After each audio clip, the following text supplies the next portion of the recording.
Praise the Lord. வாழ்வை வளமாக்கும் தேவ வார்த்தை. எபேசியருக்கு எழுதின நிருபம் 5ஆம் அதிகாரம் 3ஆம் வசனம்.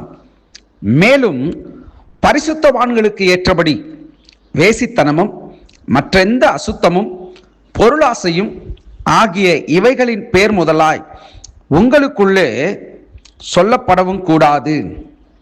ஆம், பிரியமான தேவனுடைய பிள்ளைகளே, பரிசுத்தவான்களுக்கு ஏற்றபடி என்று இந்த வசனத்தின் ஆரம்பத்திலே பார்க்கிறோம்.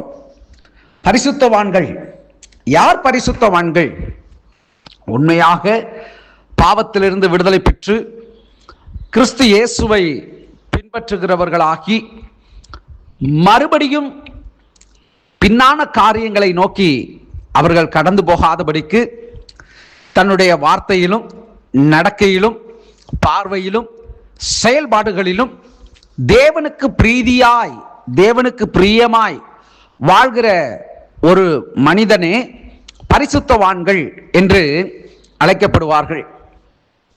அப்போஸ்தலனாகிய பவுல் இங்கே குறிப்பிடுகிற ஒரு முக்கியமான காரியம், இன்றைக்கு பரிசுத்தவான்கள் என்று சொல்லக்கூடியவர்கள் தங்களுடைய நடக்கையிலே கிரியைகளிலே சிலர், எல்லோரும் அல்ல, சிலர் விழுந்து போய் விடுகிறார்கள். எது நிமித்தம் என்று சொன்னால், அந்த வசனத்தினுடைய மைய பகுதியை பாருங்கள். பொருளாசை என்று அங்கே சொல்லப்பட்டிருக்கிறது. ஒரு தேவனுடைய மனுஷனுக்கு ஆசைகள் இருக்க வேண்டும். ஆனால் அந்த ஆசை அளவுக்கு அதிகமாக அல்லது மிதமிஞ்சி என்று சொல்லலாம். அந்த ஆசை நம்முடைய எல்லாருடைய வாழ்விலும் இருக்கக்கூடிய ஒன்று. ஆனால் இங்கே இந்த பொருளாசையை குறித்து வேதத்தில் சொல்லப்பட்ட காரியங்களை தியானிக்கலாம்.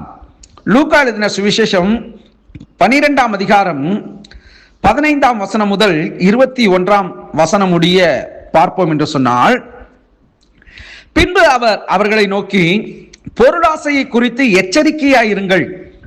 ஏனெனில் ஒருவனுக்கு எவ்வளவு திரளான ஆஸ்தி இருந்தாலும் அது அவனுக்கு ஜீவன் அல்ல என்றார். அல்லாமலும் ஒரு உவமையை அவர்களுக்கு சொன்னார். ஐஸ்வர்யம் உள்ள ஒருவனுடைய நிலம் நன்றாய் விளைந்தது. அப்பொழுது அவன், நான் என்ன செய்வேன்? என் தானியங்களை சேர்த்து வைக்கிறதற்கு இடமில்லையே.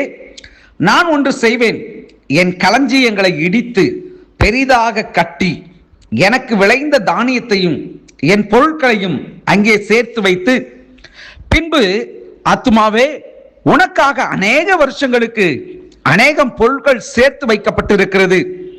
நீ இளைப்பாரி புசித்து குடித்து பூரிப்பாயிரு என்று என் ஆத்துமாவோடே சொல்லுவேன் என்று தனக்குள்ளே சிந்தித்து சொல்லிக் கொண்டான். தேவனோ அவனை நோக்கி, மதிகேடனே, உன் ஆத்துமா உன்னிடத்திலிருந்து இந்த ராத்திரியிலே எடுத்துக்கொள்ளப்படும். அப்பொழுது நீ சேகரித்தவைகள் யாருடையதாகும் என்றார். தேவனிடத்தில் ஐஸ்வர்யவனாயிராமல் தனக்காகவே பொக்கிஷங்களை சேர்த்து வைக்கிறவன் இப்படியே இருக்கிறான் என்றார். ஆம், இந்த வேத பகுதியை கேட்ட தேவ பிள்ளைகளே, ஒரு மனுஷனுடைய வாழ்வு தன்னுடைய வாழ்க்கையிலே பெருக்கம் உண்டாகிற பொழுது அதை நற்காரியங்களுக்கு உபயோகிக்க வேண்டும். வேதத்திலே சில சம்பவங்கள் அச்ச அடையாளங்களாக சொல்லப்பட்டிருக்கிறதை நாம் பார்க்க முடியும். ஒரு விதவை, ஒரு தாய் தன்னிடத்தில் இருந்த 2 துட்டை அவள் அந்த காணிக்கை பெட்டியிலே போட்டாள். அதை கண்காணித்த கிறிஸ்து, உங்கள் எல்லாரிலும் இவளே எனக்கு அதிகமானவைகளை செய்தாள் என்று அவர் அங்கே பிரகடனப்படுத்துகிறார், பேசுகிறார். அப்பொழுது அங்கே ஐஸ்வர்யவான்கள் இருந்தார்கள், செல்வந்தர்கள் இருந்தார்கள், முக்கியஸ்தர்கள் அந்த இடத்துல இருந்தார்கள்.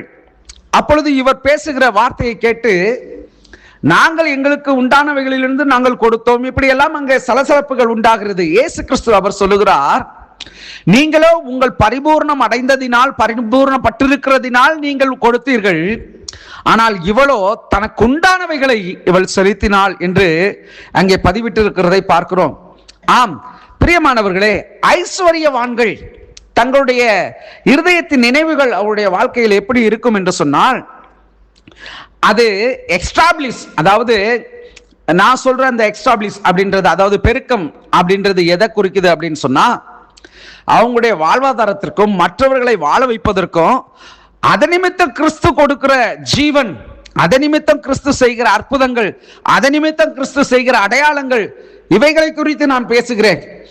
ஆனால் சில செல்வந்தர்கள் தங்களுக்கு இப்பொழுது காலகட்டங்களிலே பார்க்கிறோம் அல்லவா, அரசியல் தலைவர்களை பார்க்கிறோம், உயர் செல்வந்தர்களை பார்க்கிறோம், ஊரை அடித்து உலையில் போடுகிறது போல என்று சொல்லுவார்கள் அல்லவா. மற்றவர்களை நெருக்கி அவர்களுடைய உடைமைகளை, பொருட்களை, நிலங்களை அபகரித்து தங்களை செல்வந்தர்களாக தங்களுடைய அடியாட்களை வைத்து அல்லது அதிகாரத்தை வைத்து அவர்கள் செயல்படுத்துகிற காரியங்கள் அவருடைய வாழ்க்கையிலே அவர்களுடைய நித்திய ஜீவனுக்கு விரோதமாக செயல்படுகிற காரியமாக இருக்கிறது. தேவனை அறிந்தும் தேவனுக்காய் செயல்படுகிற ஒரு செல்வந்தன் தன்னுடைய வாழ்க்கையிலே அழியாத ஒரு ஜீவனை அவன் அடைந்து கொள்கிறான். அதுதான் நித்திய ஜீவன். அந்த நித்திய ஜீவனுக்கு விரோதமாக இன்றைக்கு எத்தனையோ நபர்கள் தங்களுடைய வாழ்க்கையின் பெருக்கத்தை மிஸ்யூஸ் பண்றாங்க, அதாவது துர்பிரயோகம் பண்றாங்க. குடிப்பது, வெறிப்பது, அழிப்பது, மற்றவர்களை கொடுமை செய்வது, இதை போன்ற காரியங்களை செய்கிறார்கள். இங்கே அப்படிதான் ஒரு செல்வந்தன் தன்னுடைய நிலத்தின் விலையை, தன்னுடைய நிலத்தின் விளைச்சலை கண்டு அவன் என்ன சொல்றான் அப்படின்னா, தன்னுடைய களஞ்சியத்தை இடித்து அதை பெரிதாக கட்டி அதிலே சேர்த்து வைத்து இன்னும் அவன் ஆளக்கூடிய அவனுக்கு உபயோகமான அநேக பொருட்களை அங்கே சேர்த்து வைக்கிறான் என்று அங்கே எழுதப்பட்டிருக்கிறதை பார்க்கிறோம். தேவன் அதை கண்டு அவனிடத்திலே பேசுகிறார், மதிகேடனே என்று சொல்லுகிறார். இன்றைக்கும் சில செல்வந்தர்கள், சில பண வசதி படைத்தவர்கள் மதிகேடர்களாக இருக்கிறார்கள், பெருமை பிடித்தவர்களாக இருக்கிறார்கள். அவருடைய முடிவு என்ன என்றால் அழிவு. ஒருவனுக்கு இருக்கிற பொழுது மற்றவனுக்கு குறைச்சல் உண்டாகிற பொழுது, அவனுக்கு உதவி செய்கிற பொழுது அவன் வாழ்விலே ஒரு பூரண ஆசீர்வாத நிலையை அடைகிறவனாய் இருக்கிறான். தங்களுடைய வாழ்க்கையிலே மேன்மையான காரியங்களை செயல்படுத்தக்கூடிய ஒரு நிலையிலே அவர்கள் கடந்து வருகிறார்கள். அதைத்தான் இங்கே அப்போஸ்தலனாகிய பவுல் சொல்கிறார், பரிசுத்தவான்களாய் இருக்கிறதான தேவ பிள்ளைகள், அநேக பெரிய பெரிய தேவனுடைய ஊழியக்காரர்கள், அநேக செல்வந்த விசுவாசிகள், அவர்கள் தங்களுடைய ஜீவிதத்தை பொருளாசை என்கிற நிலையிலே அமைத்து விடக்கூடாது. அதைத்தான் அப்போஸ்தலனாகிய பவுல் சொல்கிறார், பொருளாசையும் ஆகிய இவைகளின் பேர் முதலாய் உங்களுக்குள்ளே சொல்லப்படவும் கூடாது என்று சொல்லி. எனக்கு தெரிந்த ஒரு அரசியல்வாதி தங்களுக்கு அருகாமையில் உள்ள நிலங்களை தங்களுடையது ஆக்கிக் கொள்ள வேண்டும் என்று சொல்லி அந்த ஏழை ஜனங்களை கொடுமைப்படுத்தி அவ்விடத்தை விட்டு அப்புறப்படுத்தி அந்த இடத்தை ஆக்குபைட் பண்ணாங்க. ஆனா அவங்களுடைய முடிவு பார்த்தீங்கன்னு சொன்னா மிகவும் பரிதாபத்துக்குரியதாக காணப்பட்டது. மதிப்பை இழந்தார்கள், செல்வங்களை இழந்தார்கள். சாபங்களினால் அந்த குடும்பம் சாபத்தினால் தலைவிரித்தாடுகிற ஒரு நிலையை போல அந்த குடும்பத்திலே அநேக அவச்சொல்கள், அநேகருடைய சாபங்கள் கடந்து போனது.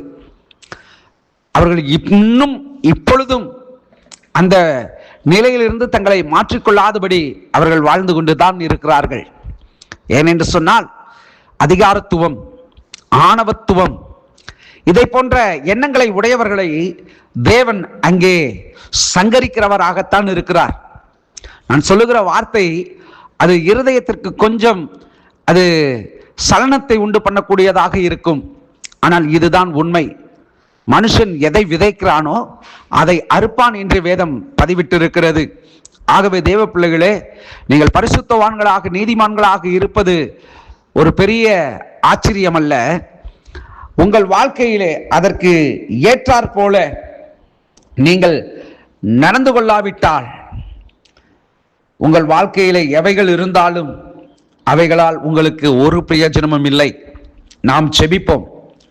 பரிசுத்தமுள்ள நல்ல தகப்பனே, ஆசீர்வாதமான இந்த நாளிலும் உடைய வார்த்தையின் மூலியமாக எங்களோடு இடைப்பட்டதற்காக ஸ்தோத்திரம். எல்லாம் நீர் கொடுப்பது, இவைகளில் எங்களுக்கு அதிகாரம் செலுத்துவதற்கு எவ்வித அருகதையும் இல்லை. நீரே எங்களுக்கு கொடுத்தீர். நீரே எங்களை ஆசீர்வதிக்கிறவர். எங்கள் வாழ்க்கையிலே இந்த பொருளாசையை குறித்ததான காரியங்களிலே நாங்கள் ஆண்டவரே அவைகளை விட்டு முற்றிலுமாய் விலகினவர்களாயிருக்க எங்களுக்கு உதவி செய்யும். இந்த நாளை ஆசீர்வதித்து மேன்மைப்படுத்தும் கிறிஸ்து இயேசுவின் நாமத்தில் பிதாவே, ஆமேன், ஆமேன். God bless you.